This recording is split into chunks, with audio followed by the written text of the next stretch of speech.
রমজান মাস এলেই ইফতারে মুড়ির চাহিদা সবচেয়ে বেশি। ফলে মুড়ি উৎপাদনে দিনরাত এক করে কাজ করছেন ঝালকাঠির নলছিটির কারিগররা। পাইকারি বিক্রির পাশাপাশি খুচরা বিক্রেতারাও উৎপাদনকারীর বাড়িতে গিয়ে মুড়ি কিনে নিচ্ছেন।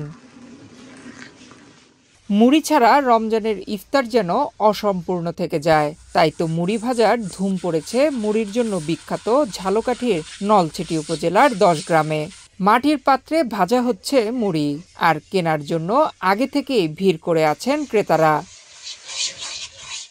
প্রাচীনকাল থেকেই জেলার বিভিন্ন স্থানে মুড়ি ভাজার ঐতিহ্য রয়েছে।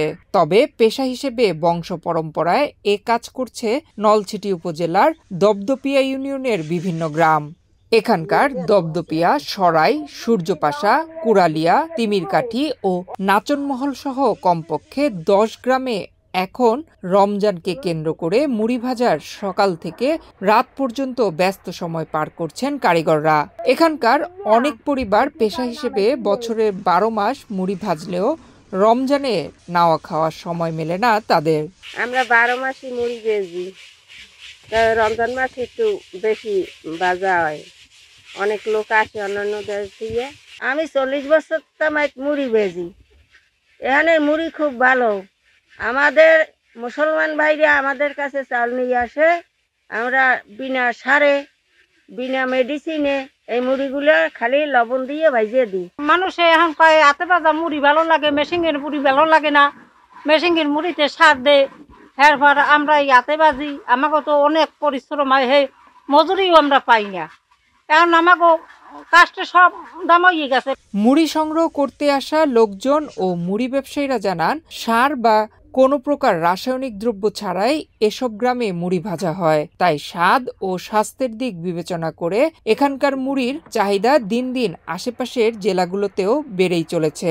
সার ছাড়াই মুড়ি ভাজা হয়। মুড়ি খাইতে খুবই সুস্বাদু। রমজান উপলক্ষে বিভিন্ন এলাকা থেকে মুড়ি নিতে আসে।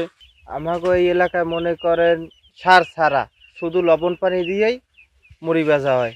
ঝালকাঠি বেসিক শিল্পনগরীর কর্মকর্তা মোহাম্মদ আলামিন বলেন, ঝালকাঠির এই ঐতিহ্যবাহী খাবারটিকে টিকিয়ে রাখা এবং এর সঙ্গে জড়িতদের জীবনমান উন্নয়নে সহজ শর্তে ঋণ প্রদান ও কারিগরি সহায়তা দেওয়া হবে। ঝালকাঠি জেলার মুড়ি শিল্পের সাথে যারা জড়িত তারা মুড়ি উৎপাদন করে যাচ্ছে। বিশেষ করে রমজান উপলক্ষে 2 কোটি টাকার মুড়ি বিক্রি হবে বলে আশা করা যাচ্ছে। এই মুড়ি শিল্পের কারিগরদের তালিকা বেসিকের নিকট সংরক্ষিত আছে। এই কারিগররা যদি আর্থিক বা কারিগরি সহায়তা চায় তাহলে বেসিক প্রস্তুত আছে ওনাদেরকে সহায়তা করার জন্য। এছাড়াও বেসিক শিল্পনগরীতে যদি কোনো উদ্যোক্তা মুড়ি শিল্প স্থাপন করতে চায় তাদেরকে অগ্রাধিকার ভিত্তিতে প্লট বরাদ্দ দেওয়ার ব্যবস্থা করা হবে। রোজার সময় ছাড়া অন্য সময়ে বেচাকেনা তেমন না থাকায় কষ্টে দিন কাটাতে হয় এই শিল্পেও সংশ্লিষ্টদের। বিষমুক্ত হাতে ভাজা মুড়ি উৎপাদনের সঙ্গে ঝালকাঠির 250টি পরিবার বংশ পরম্পরায় জড়িত রয়েছেন। নয়ন বিশ্বাস, বাংলাদেশ প্রতিদিন।